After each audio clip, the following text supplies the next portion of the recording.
Hey everyone, welcome back to the studio. We had Graham Drew with us last time talking about Raidon in Calgary, and a lot of you guys had some follow-up questions, so he's back. Thank you for coming in. Thanks for having me. I think what's going to happen, you're going to read me some of these questions, and I'm going to hammer through them. Sounds great. Let's do it. Let's get after it.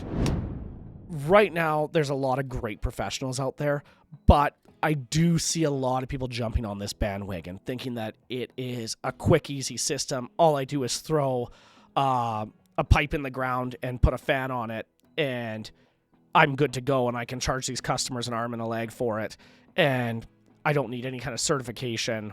This is true and not true. So far, in Alberta and in Canada, there is no regulation on whether you have to be certified or not to install a radon system or mitigation system. If you are doing a mitigation system like that's an HRV, you should have a mechanical designation, whether you're a tin basher, a boiler maker, a gas fitter, a plumber.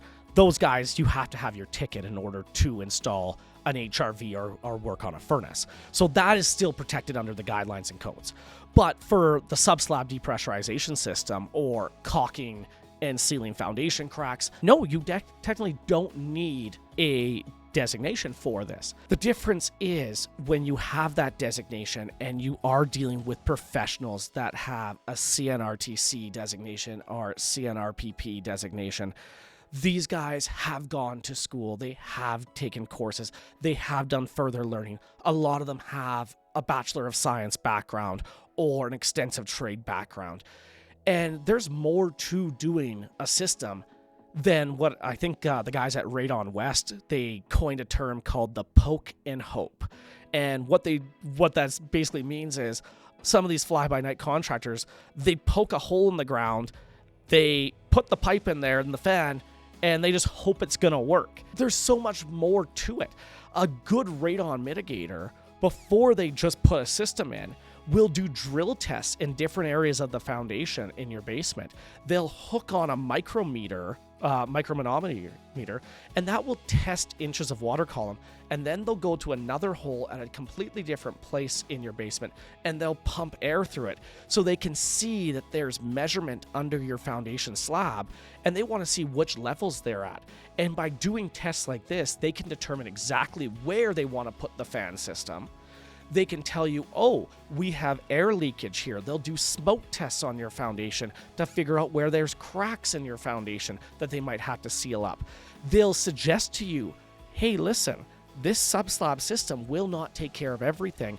We should use it today in conjunction with sealing your foundation, adding on one of those HRVs, these heat recovery ventilators. There's pressurization systems that we can put in here.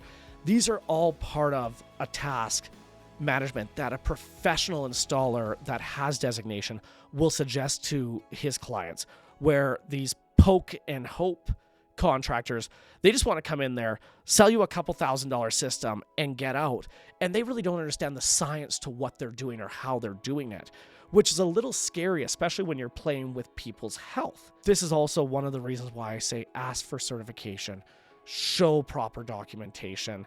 A guy should be happy to show his certification when he shows up at your house. You should be able to say, hey, Graham, love that you're talking to me about this. Before we go any further today, can you just show me your certification license? Can you show me your designation? Can you show me something that shows that you have proficiency in this program? And I'd be like, absolutely. Let's come to my van where I have my laminated certificate sitting in the back of it.